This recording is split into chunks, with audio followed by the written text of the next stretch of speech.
Hey everybody, Matt McDonald here. I'm here to review the Lumia 635. This is a Windows phone. It's a budget Windows phone, and I am running it currently on T-Mobile. This phone has a quad-core Snapdragon 400 processor. It has a 4.7-inch display size. It has a 5 megapixel camera, a half a gigabyte of RAM. It has 8 gigabytes of storage. It has a 1830 milliamp hour battery. It runs off of HSPA Plus and LTE, so that's one of the unique things that this phone has that some of the other Lumias do not have. And it runs Windows 8.1 with Cortana. They call it the Cyan edition of software. Now, I have used this phone periodically for a couple months, and I haven't had a chance to do a review on it, but tonight I'm going to tell you some of the things I like and some of the things I don't like. Number one, I think that this phone is one of the better budget phones that you can buy. You can pick these up right now for $70 on Amazon, I believe, $69 or $79, $70 or $80, brand new. You can pick one up used for about $50. This phone has a very fluid operating system. You can see that it seems to go really well when I'm going through screens and getting into apps and things. It's very fluid. I really like that. The build quality is just okay. I feel like it's a decent phone. I have another case on it, not a case, but another shell.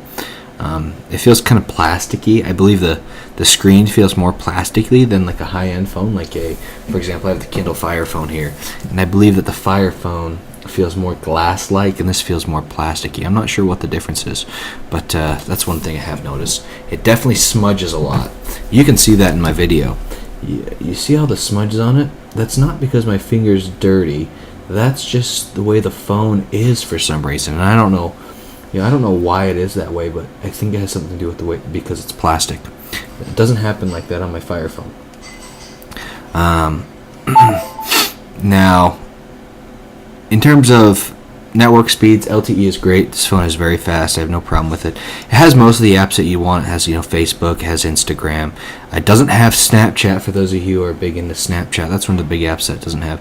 But for the most part, you can get by with some of the main apps that it has. Like I said, it is missing a few apps. I don't think it has Tinder either, for those of you Tinder goers. Now, the screen resolution is great. The picture clarity is great. For 5 megapixel camera, the camera is decent. Battery life on this thing is very, very impressive. In fact, that's one of the strong points of this phone, the battery life and the fluidity of the operating system. Those are my two favorite things about this phone. And Cortana is pretty handy. Play James Dean. Oh, I don't think I did that right. I don't know how to use Cortana very well. Play James Dean.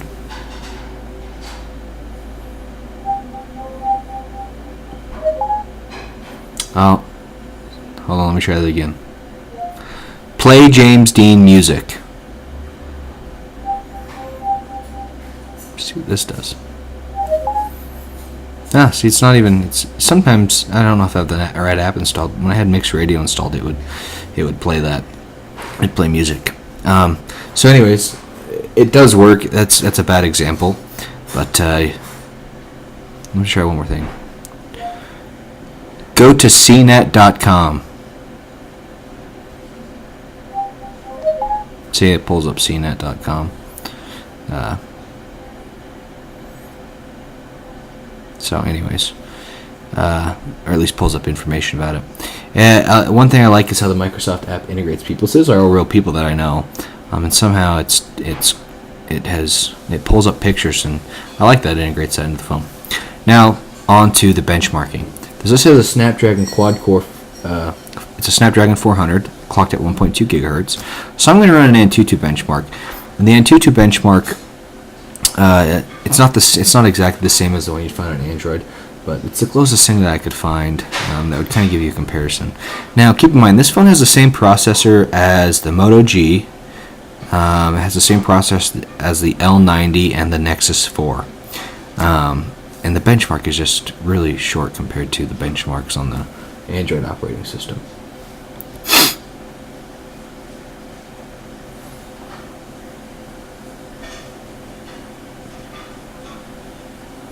So this scored an 11,818.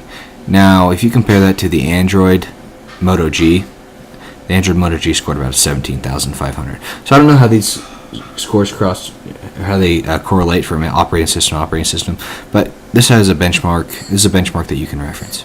So overall, I give this phone a B+. The only thing that it's missing, I think it could use a little bit better resolution screen. I still think this resolution is fine for the price, but it could use a better resolution screen, and it could use a little bit more storage, and the app selection is the only thing that really hinders Windows phones in general.